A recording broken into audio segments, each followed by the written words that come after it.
Welcome to the EPA's webinar on how to use the Performance Path Calculator. Prior to this webinar, you should have viewed the webinar on the Performance Path and Simulation Guidelines and downloaded the Performance Path Calculator. The worksheets in this Excel-based calculator were designed to provide consistency among energy modelers by providing the exact calculations described in the Simulation Guidelines for modeling certain components. It also provides a consistent format for reporting the results of the performance rating and documentation that the building has achieved the performance target. Some of the worksheets can be used even if following the non-modeling prescriptive path. For best viewing, make sure to select the highest resolution setting at the bottom of the video. This first introduction worksheet provides a description of the function of each of the following worksheets. There are a total of 16 worksheets in this calculator.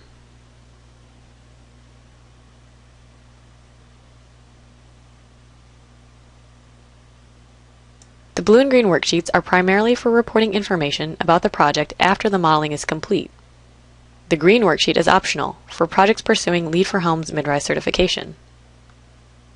The brown worksheets are for calculating the inputs for the simulation software. The red worksheets are for processing the output data to calculate the performance rating and the savings to investment ratio per measure. Entering data into worksheets from left to right is recommended, but not required. The instructions on each worksheet will prompt you if information from another worksheet is needed for this worksheet to display proper values. Instructions for each worksheet are included at the top of each worksheet itself.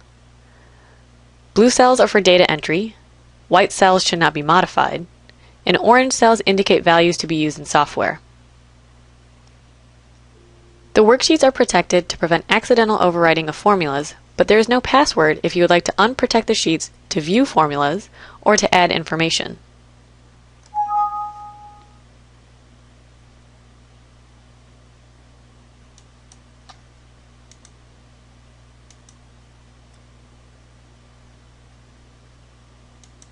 We'll now review each worksheet and how it relates to other worksheets.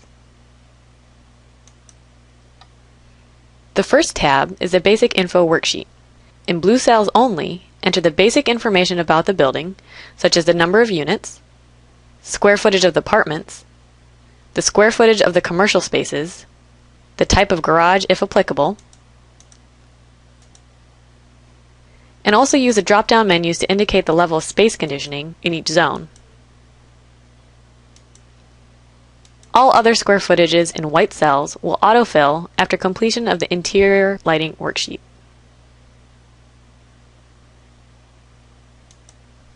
The next worksheet is the reporting summary. In blue cells only, enter general information about the project, the model, and specifics about the ASHRAE compliant components of the baseline building and energy efficient components in the proposed design. Many blue cells have drop-down menus, and many cells are white because they link to information entered on other worksheets. When you first use this calculator, don't worry if there are a few cells with errors. They will be corrected as you fill in the rest of the worksheets. For projects following the performance path to earn the Energy Star, this one worksheet must be submitted to the EPA prior to construction to demonstrate that the design and construction documents demonstrate at least 15% energy cost savings. Prior to submission, you should ensure that all blue and white fields have appropriate data entered. Table 1 of this worksheet covers general project information, such as construction status, completion date, location, and builder contact information. Table 2 provides information about the energy modeler and the software they use. Table 3 provides a summary of the building square footage, number of stories, type and number of apartments, fuel, and system types. Table 4 draws information from other worksheets to assist with data entry for Portfolio Manager, which will be used to benchmark the completed building's energy use. Table 5 is a comparison of the building components in the baseline to the proposed design or as-built.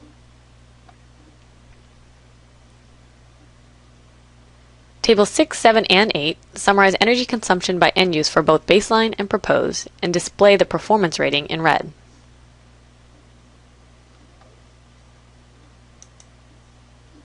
The Savings to Investment Ratio by Measure worksheet is not required by the EPA to earn the Energy Star, but if each measure and their corresponding costs are entered, this worksheet can be used to determine the cost effectiveness for each recommended measure and for the project as a whole. This worksheet was developed based on eQuest output files, but can be modified for other software by unprotecting the sheet and entering the energy savings in columns H and I by hand.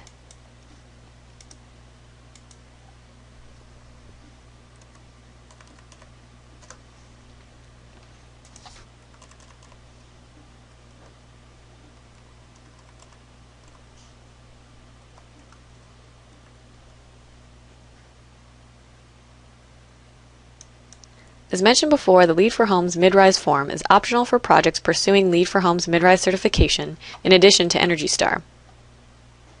Enter data in blue cells only. This worksheet draws data from other worksheets and was provided to the EPA by the USGBC.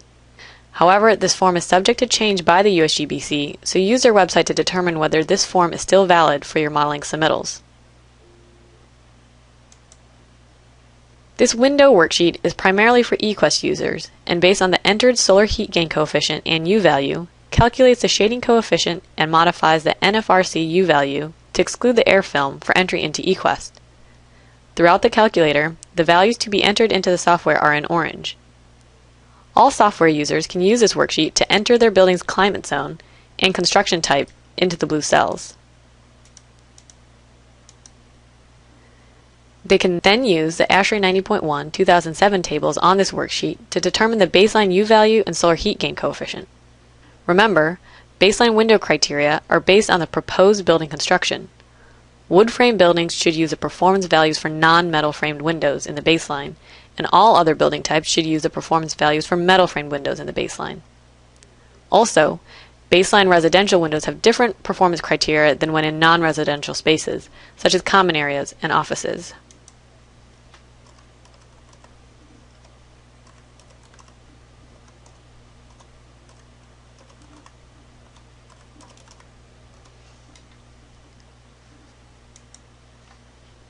The next worksheet calculates water savings and requires that information on the basic info worksheet be filled in first. Enter data in blue cells only, and this worksheet will calculate the water savings in gallons based on the proposed flow rates entered.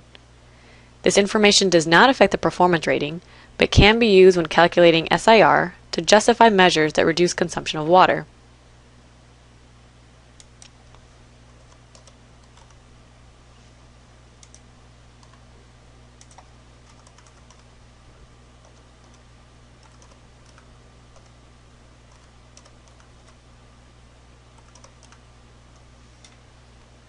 Remember, this worksheet will not properly display water savings until the basic info worksheet has been filled in.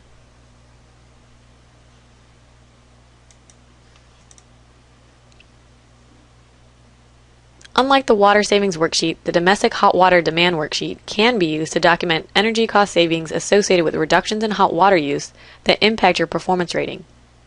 Be sure to fill in the basic info and water savings worksheets prior to this one. Enter data into blue cells such as occupancy usage characteristics and information about the appliances that consume water in the building.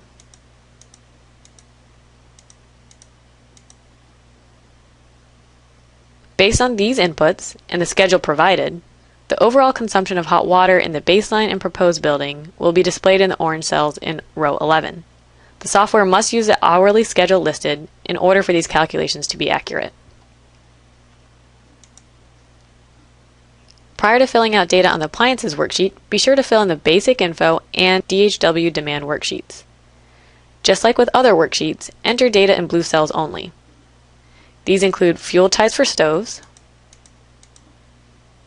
fuel type and number of dryers,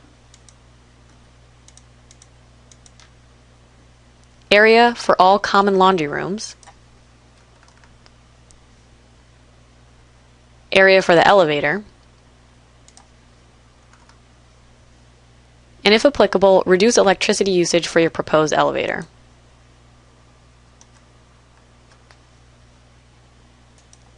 Values are calculated in watts per square foot or kilowatt hours per year for entry into software.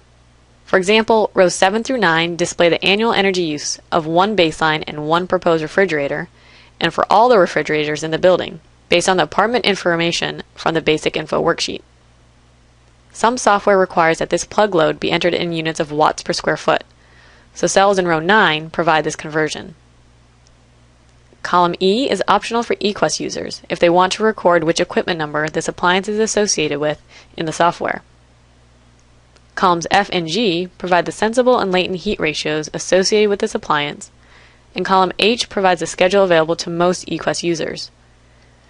The actual hourly schedule is also provided below this table for manual input into other softwares. These calculations are provided for known plug loads such as refrigerators, dishwashers, gas and electric stoves, in-unit and common area washers and dryers, and elevators, as well as for the miscellaneous plug loads that must be modeled.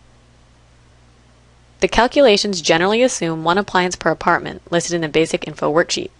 If only some apartments will have dishwashers, or you have appliances in a common area kitchen, or a mix of common laundry and in-unit laundry, you need to unprotect this sheet in order to edit the formulas and obtain accurate results for your building.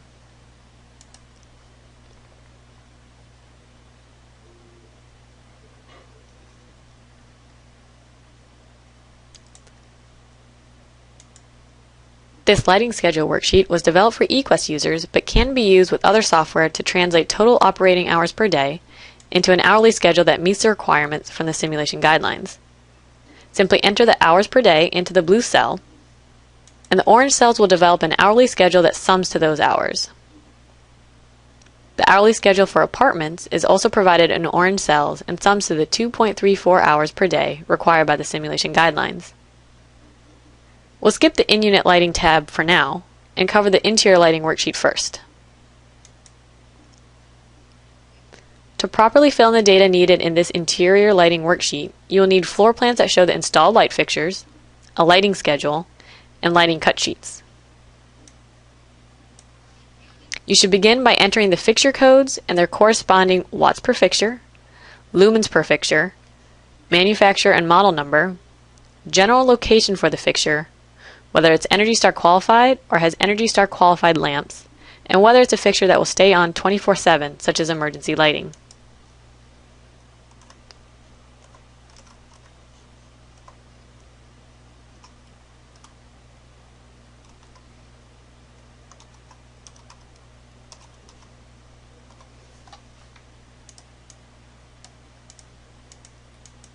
Remember to add ballast power when entering the watts per fixture.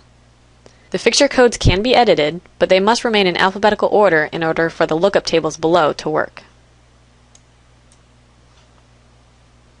In the main table, list non-apartment spaces in the building and their square footage.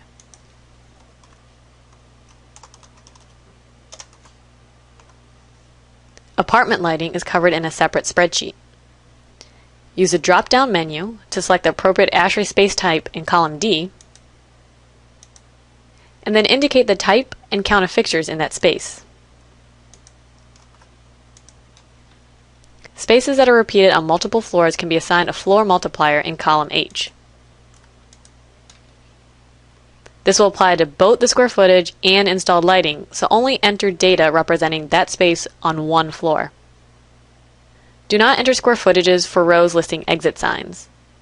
If a room has more than one fixture type, enter the room multiple times and then assign square footage accordingly. The orange cells will calculate the baseline and proposed lighting power density to be modeled per room. They also provide the maximum wattage allowed by ASHRAE 90.1 for that room, which can be more useful to the design team than the watts per square foot. To help project compliance with program prerequisites, zones will be highlighted in red if they exceed ASHRAE 90.1 2007 lighting power densities by more than 20%. If not providing enough illumination, a red error message will also appear. A few tips to review here. When assigning lighting to an elevator space, do not assign a multiplier or it will overestimate energy use. When modeling performance credit for occupancy sensors in halls and stairs, you can either modify the schedule or the watts per square foot for the fixtures in that space.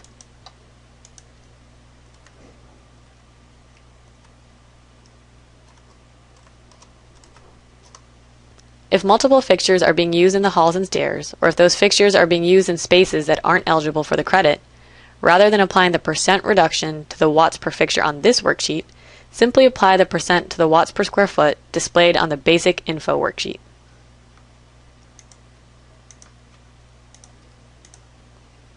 You will need to unprotect this worksheet to make that adjustment. If the interior lighting worksheet has been correctly filled out, the overall lighting power density for each ASHRAE space type will be displayed on this basic info worksheet, along with the square footages.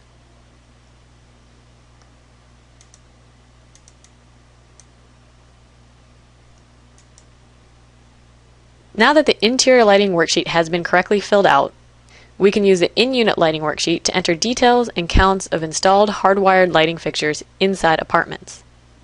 Only enter fixtures in rooms if they are hardwired. If installed in rooms where supplemental lighting is expected, do not enter the entire room square footage in column C. Installed fixtures in rooms where supplemental light will be provided by the occupant or through switch outlets shall not be modeled as providing illumination for the entire room. At most, the installed lighting in these spaces can be assumed to light 2 square feet per watt installed. For example, in the living room, 3 Type A fixtures are installed for a total of 39 watts, which limits the lit room area to 78 square feet. Square footage not illuminated by these installed fixtures will have a default power density of 1.1 watts per square foot, assigned to both baseline and proposed. Like the interior lighting worksheet, for rooms with multiple fixtures, like the kitchen in this example, list the entries in separate rows and split the area accordingly.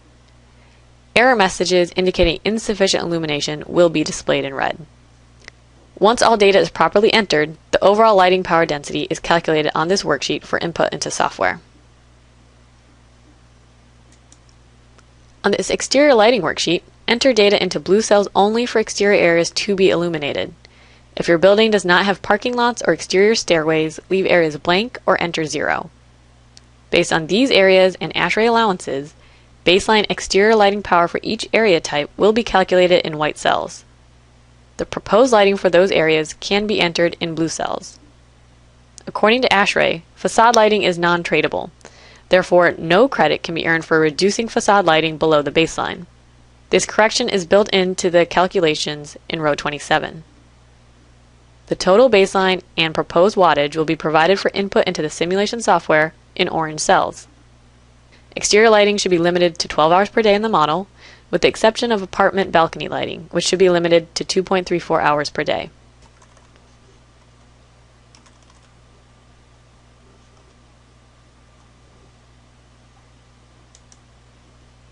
Although developed initially for eQuest users, this infiltration and ventilation worksheet can be used for other simulation software if needed.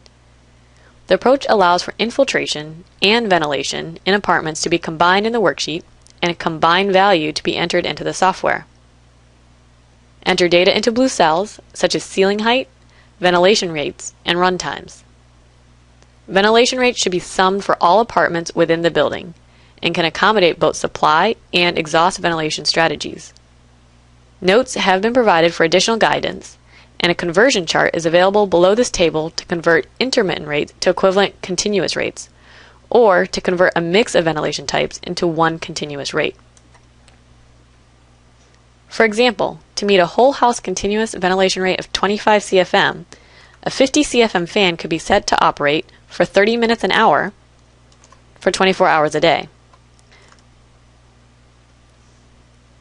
Some ventilation strategies involve a mix of intermittent and continuous running fans.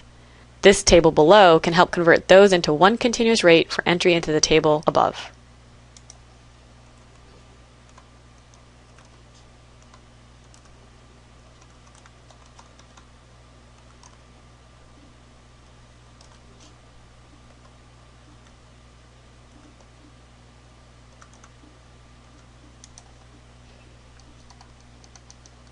Based on these entered values, orange cells will display a combined value for infiltration and ventilation in units of ACH and CFM per square foot.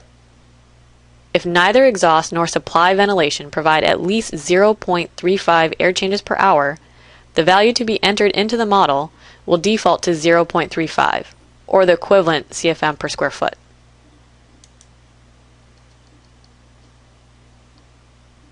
For your convenience, ventilation rates required by ASHRAE 62.2/2007 are listed below this table as a reference. Enter in the proposed local exhaust rates for kitchen and bathrooms, and use the drop-down menu to indicate whether these are run continuously or intermittently.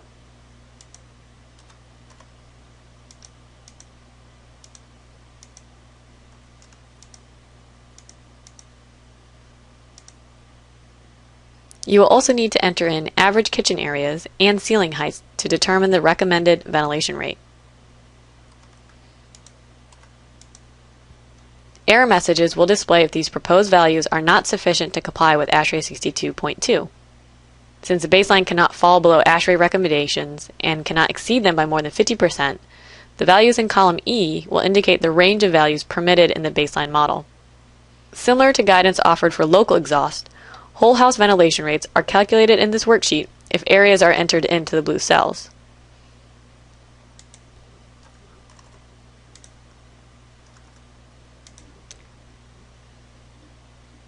Error messages will display if the proposed values are not sufficient to comply with ASHRAE 62.2. The table also assists modelers in calculating the power consumed by the ventilation fans. Range hoods, inline, and ceiling exhaust fans are generally rated in CFM per watt. If that type is selected, the fan power will be calculated based on the ventilation rate entered above. Rooftop fans are generally rated in horsepower or brake horsepower, which is converted to watts in this worksheet.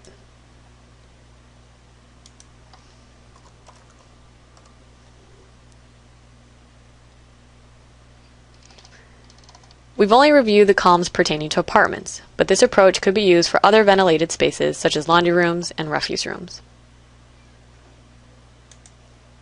Also developed initially for eQuest users, this worksheet can be used for other simulation software if the energy efficiency of these systems are entered in terms of EIR rather than EAR.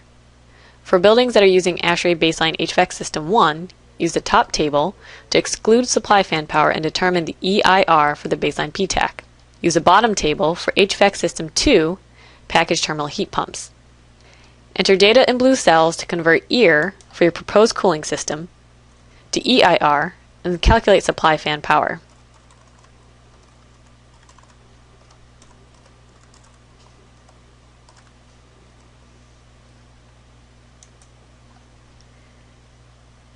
This worksheet is for eQuest users only and is based upon the parms.csv file that is generated upon simulation of your building.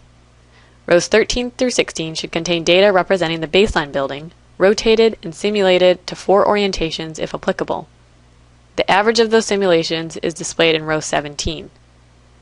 The data for the proposed design should be copied to row 19, and data corresponding to each parametric run that makes up the proposed design should be copied in rows 27 and below.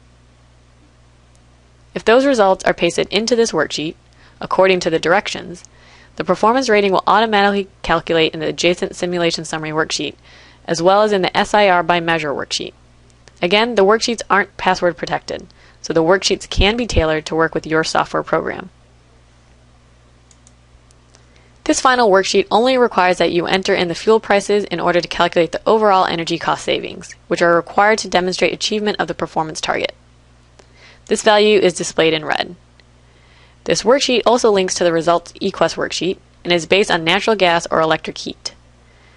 In order to use oil, modifications to this worksheet would be needed. If eQuest is not used, simply enter data directly into this table. We've now reviewed all of the worksheets in the Performance Path Calculator. If you have questions, please feel free to contact us at mfhr@energystar.gov.